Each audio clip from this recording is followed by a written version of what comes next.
우리 할렐루야 샬롬 하고 인사합니다. 할렐루야 샬롬 샬롬 샬롬 샬롬 샬롬. 하나님 사랑합니다. 여러분 주 안에서 사랑합니다. thrown into the fire. 불에 던져지리라. 열매를 맺지 아니하는 가지마다 불에 던져지리라고 말하죠. 누가복음 3장 1절에서 9절 말씀 함께 은혜를 나눕니다. 오늘은 특별히 추수감사의 달 중에서 셋째 주 추수감사 주일로 주님 앞에 저희들 정성껏 하나님이 주신 것 중에 귀한 것들을 올려드리고 함께 예배를 드립니다. 회개란 여러분들 무엇일까요? 어떻게 해야 하나님 앞에 우리가 회개했다고 할 수 있을까? 거듭난 성도라 할지라도 죄에서 완전히 자유로울 수 있는 사람은 아무도 없어요. 하루에도 몇 번씩 그죠? 우리 마음 안에 더러운 죄들이 들어왔다 나왔다 합니다. 사람들이 보기에는 죄를 거의 안 짓고 사는 성인 같아도 하나님 보시기에는 그가 날마다 생각과 말과 행위로 죄를 짓고 있습니다. 예전에 그 교단의 특징 중에 한 번 구원받으면 구원은 영원히 받은 것이고 사람이 할 수 있는 것이 사람의 공로로 죄사함을 받을 수는 없다. 이런 얘기를 제가 들은 것 같아요. 그런데 그러게요. 누구나 다 죄를 짓죠. 구원을 받은 사람도 하나님을 잘 섬기고 믿고 주의를 잘 지키고 주중예배와 섬김을 잘하고 11조 생활을 잘하는 사람도 모두 다 죄를 짓습니다. 구원받지 못한 사람도 죄를 짓고 구원받은 사람도 죄를 짓는데 구원받고 온전한 회개가 이루어지지 않고 또 그 구원받음이 하나님 시선이겠죠? 사람들이 볼 때 판단은 아닐 것 같긴 합니다. 그렇지만 사람도 알지 않아요? 예수를 잘 믿는 사람인지 저 사람 정말 생활이 정말 말하는 거나 정말 일치하게 노력하고 사는 사람인지 아니면 겉으로만 나 예수 믿어요 아멘 하고 그런 거 있죠.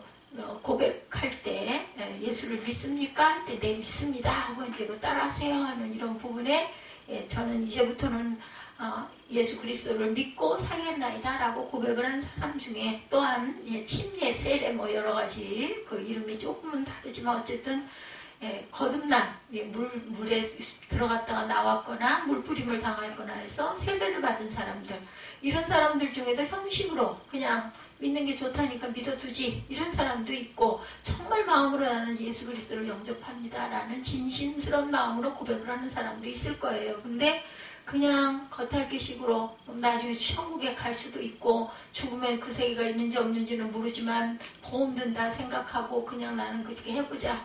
그리고 주일날 한 번씩 교회 나와서 예배를 드리고 그냥 돌아가고 세상에서는 그런 거 전혀 생각 안 하고 열심히도 살다가 주일날은 또 그래도 주일이니까 가서 드려야지. 글쎄요, 이런 사람들 과연 온전한 구원을 이루었다고 볼 수 있을까? 하나님이 판단하실 일이기는 합니다. 그렇죠? 날마다 우리는 생각과 말과 행위로 예수를 믿는다고 하나님을 사랑한다고 하면서도 이웃을 사랑한다고 하면서도 온전치 못할 때가 얼마나 순간순간 많을지 몰라요. 그렇다면 우리 모두는 회개의 삶을 사는 게 당연해요. 항상 회개해야 되겠죠? 종교개혁자 칼빈은 성도의 삶을 회개하는 삶이다 이렇게 정의하기도 했습니다.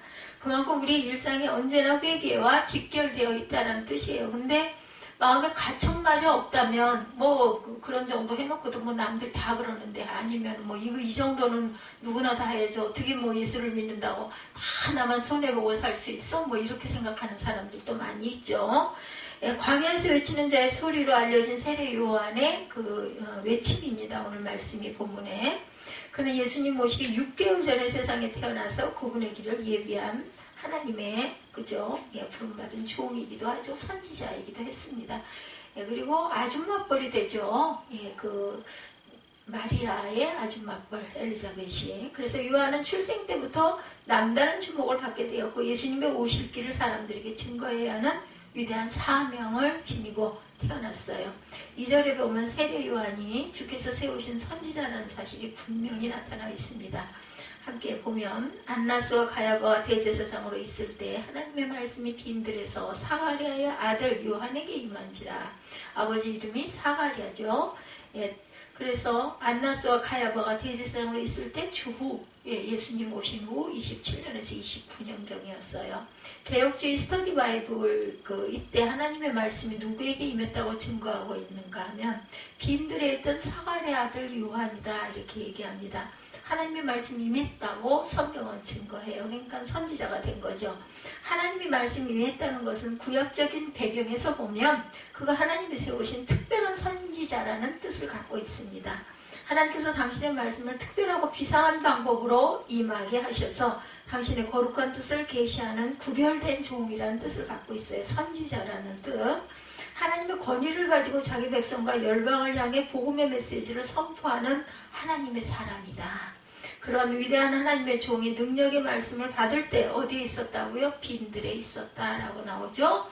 하나님의 말씀을 받았다는 사실을 알 수가 있어요. 1장 80절에 보면 1장이 굉장히 길죠.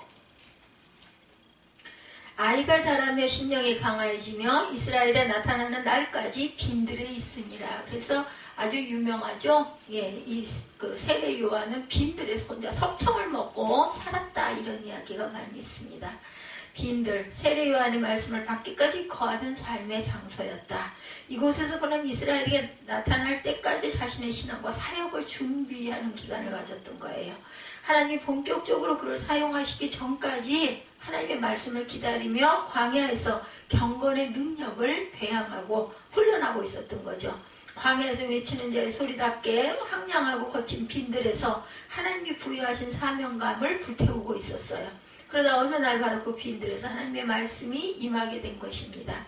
우리는 여기서 하나님께서 한 사람을 종으로 세우시는 과정을 볼 수가 있어요. 하나님께서 능력의 말씀을 허락하시는 사람들은 반드시 빈들이나 광야에 한동안 거하게 하시죠. 사람들이 아무도 주목하지 않은 그곳에 밀어넣으시고 그를 철저하게 하나님 앞에 홀로 세우셔서 하나님만을 의지하는 법부터 가르쳐 주십니다. 모세도 그랬죠. 아브라함도 그랬죠. 그 긴 기간 25년이라는 기간 동안을 그저 하나님이 하라시는 대로 열심히 따라갔던 그런 우리 성경 내용을 보면 알 수가 있어요. 인생의 깊은 외로움과 숱한 고난을 겪게 하셔서 고난을 통과하면서 말씀의 능력을 더해 주시려고 한동안 광야에서 빈들로 몰아넣으셔요. 모세 같은 경우도 40년 동안을 그저 도망자로 살아가면서 결국은 하나님이 만나시죠. 그렇다면 저와 여러분도 하나님의 사람으로 부름받기까지 그러한 상태에 있었다고 볼 수가 있습니다. 물론 우리는 세례 요한처럼 하나님 특별하게 세우신 선지자일 수는 없어요. 우리 중에 누군가가 아무리 탁월하게 사역을 해도 세례 요한처럼 능력 있게 할 수는 없을 겁니다. 그럼에도 일반적인 의미에서 하나님의 종으로 쓰임받는 사람들은 하나님께서 반드시 빈들의 영성, 광야의 영성을 경험하게 하세요. 아유, 왜 이렇게 고난이 심해요? 하라는 대로 열심히 하나님을 섬기고 하는데 나는 왜 이렇게 삶이 공고합니까? 이런 말씀들을 많이 하세요. 그럴 때는 하나님께서 그릇으로 쓰시는 과정이구나, 준비하시는 과정이구나 라고 생각을 하시면서 여러분들 감사하시고 잘 극복해 나가시기 바랍니다. 이 과정에서 하나님 외에는 누구도 두려워하지 않는 영적 담대함과 단호함을 갖추게 하죠. 믿음을 단단하게 사람에 따라 조금씩은 다르지만 그릇 따라 다르지만 만들어 가시는 과정이 반드시 있습니다. 세례요한이 바로 그러한 인물이었죠. 예수님 오실 길을 예비하고자 회개의 세례를 전파하는 부분이 3절에 나타나죠. 보면은 뭐라고 얘기하고 있어요. 3절에 보면 말씀을 다시 한번 읽어봅니다.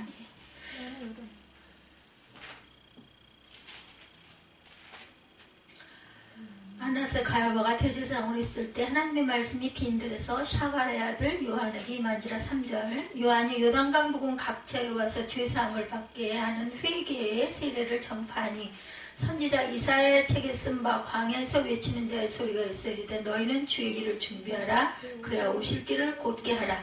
모든 골짜기가 메워지고 모든 산과 작은 산이 낮아지고 굽은 곳이 곧아지고 험한 길이 평탄하여질 것이요 모든 육체가 하나님의 권하심을 보리라 함과 같으리라. 요한이 세례받으러 나오는 무리에게 이르되 독사의 자식들아 누가 너희에게 일러 장차 올 진노를 피하라 하더냐. 그러므로 회개에 합당한 열매를 맺고 속으로 아브라함이 우리 조상이라 말하지 말라. 내가 너희에게 이르노니 하나님이 능히 이 돌들로도 아브라함의 자손이 되게 하시도다. 그러니까 선민이라고 해서 거드름을 피우고 우쭐대지 말고 온전하게 회개하라. 아주 그 강한 말을 이렇게 하고 있죠. 이미 도끼가 나무 뿌리에 놓여 있으니 좋은 열매를 맺지 아니하는 나무마다 찢겨 불에 던져지리라. 이렇게 말씀하세요. 그러니까 좋은 열매를 맺도록 해라. 이런 말씀을 하는 거죠. 이 말은 그냥 하는 말이 아니에요. 영적인 담대함과 단호함을 가지고 힘껏 외치는 말. 예, 아주 무서운 말이기도 하죠. 동족 유대인들을 향해 독사의 자식들이다 이렇게 외칩니다.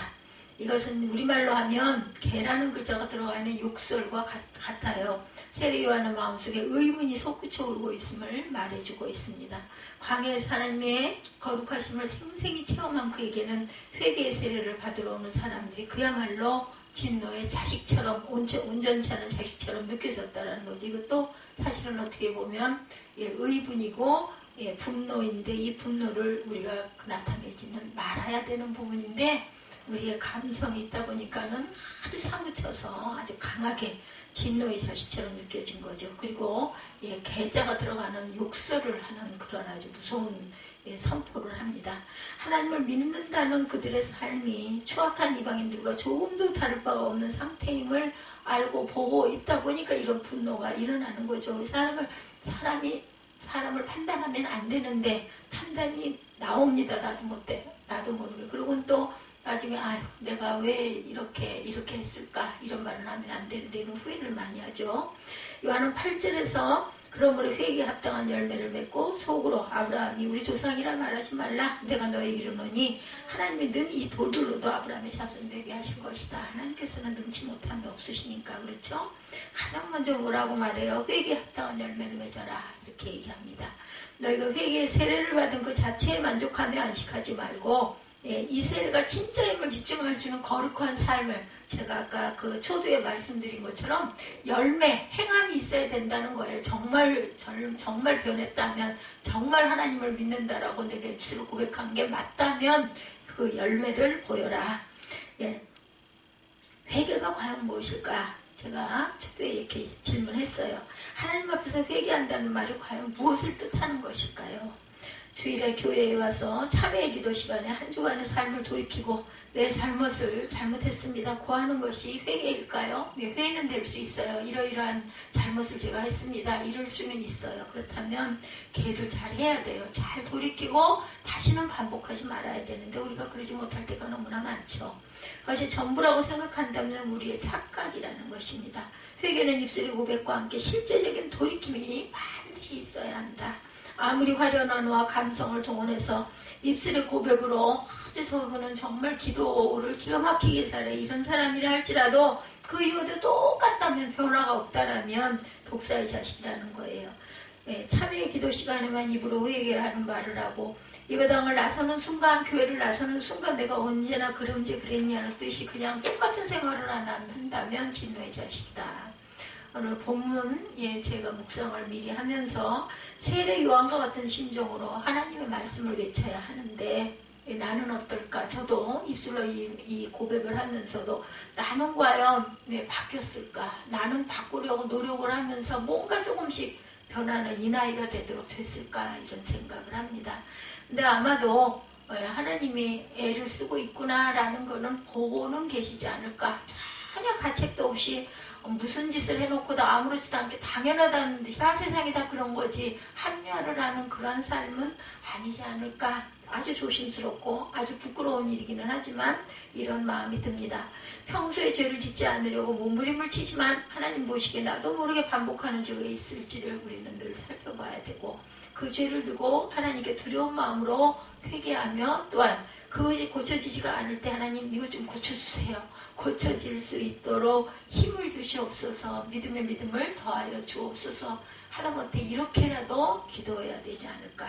하나님 보시기에 똑같은 독사의 자식이면 어떻게 할까 이렇게 선포하면서 그러기 때문에 그 책임과 죄가 선포하는 종들에게 더 있다라는 거예요. 아래서 받는 성도들보다도 함부로 다른 사람을 판단할 수 없다라는 것을 이제는 정말 나이가 들다 보니 어떤 사람의 단점이 많이 보일 때 그 외로 저 사람도 장점이 하나님이 쓰시는 장점이 분명히 있을 텐데 이런 생각을 거꾸로 하게 됩니다. 하나님께서 쓰시고 있는 그릇이라 할지라도 다 옳아서 쓰시는 게 아니라 그 중에 하나 너를 보는 부분이 요거 갖고 있으니 너 해라 라고 했을 때 우리가 거기에 얼른 순종하는 마음으로 쓰는 차이가 바로 그거밖에 없지 않을까 하는 생각을 많이 하죠. 그래서 우리가 다른 사람을 함부로 판단해서도 안 되고 또 나는 온전하다라고 그저 나는 유대인이니까 나는 선민이니까 이런 자부심 같은 거 나는 하나님이 택한 종이니까 이런 생각 절대로 해서는 안 된다는 거죠. 온전한 회개를 할 줄 알아야 된다. 그래서 우리는 늘 거룩한 부담감을 갖고 하루하루를 정말 조심스럽게 제가 요즘에 그런 생각을 많이 합니다. 한 번 좀 훈련을 해봤더라면 조금 좀 나았을 텐데 근데 인생을 두 번 살 수는 절대로 없죠. 그러니 젊은 시절에 나이 드신 분들 불편해하고 하는 걸 보면서 정말 내가 피부로 저건 정말 저렇게 불편해서 어떡하지? 이런 마음을 먹었냐는 거예요. 전혀 나랑 관계가 없는 거고 별로 신경도 안 썼는데 내가 당하고 나니까 정말 너무너무 공고하고 이 공고함을 뭐 누가 대신 아파줄 수 없죠. 그리고 어떻게 알아요? 개개인마다 다 다른데 똑같은 어떤 질환 중에 같이 있다 하더라도 느끼는 부분이 다르고 통증 부분이 다르기 때문에 얼마나 어떻게 아픈지는 본인 외에는 모르는 거예요. 내가 만약에 이 삶을 한번 살아봤다면 살고 나서 내가 두 번째 인생을 지금 젊은이로 있다면 나이 드신 분들을 정말 더 안타까워했을 것 같다라는 마음을 먹게 됩니다. 내가 당하고 보니까 그래요. 과연 진정으로 우리는 회개하고 있는지 요한이 외치는 대로 회개에 합당한 열매를 정말로 맺고 노력하고 애쓰고 있는지 우리는 너무 쉽게 나는 하나님의 자녀라서 괜찮다는 말을 해서는 안 된다. 너무 가볍게 얘기를 해서는 안 됩니다. 그렇다고 해서 여러분들 너무 두려워하지도 마십시오. 하나님이 예수 그리스도를 보내셔서 하나님이신 예수님이 땅에 와서 육신을 입고 오셨기 때문에 우리의 삶 속의 공고함도 예수님은 체험해 오셨기 때문에 아마 아실 겁니다. 우리의 사정과 형편을 알고 보고 계시지 않을까 싶습니다. 요한이 뭐라고 말해요? 하나님을 믿는다는 유대인들에게 소구 아브라함이 우리 조상이라고 말하지 말라 이렇게 경고합니다. 조상이 아브라함인데 뭐 어쨌다고 네 자신이 중요한 거 아니냐라는 거죠. 회개에 합당한 열매도 없으면서 너무 쉽게 아브라함의 자손이라고 안심하는 마음을 갖지 말라. 하나님은 너희가 아니더라도 돌에게 아브라함의 자손을 만들 수 있다는 거예요. 돌을 변화시켜가지고 이렇게 외치고 있습니다. 그러니 막 그게 피를 토하는 그런 고함이었겠죠. 무서운 말씀이에요. 그들은 스스로가 하나님을 믿는다는 유대인이거나 유대교에 입교한 사람들이었어요. 그럼에도 불구하고 그들이 정말 무섭게 경고하고 있습니다. 9절에 이미 도끼가 나무 뿌리에 놓였다. 좋은 열매 맺지 않는 나무마다 찍혀 불에 던져지리라.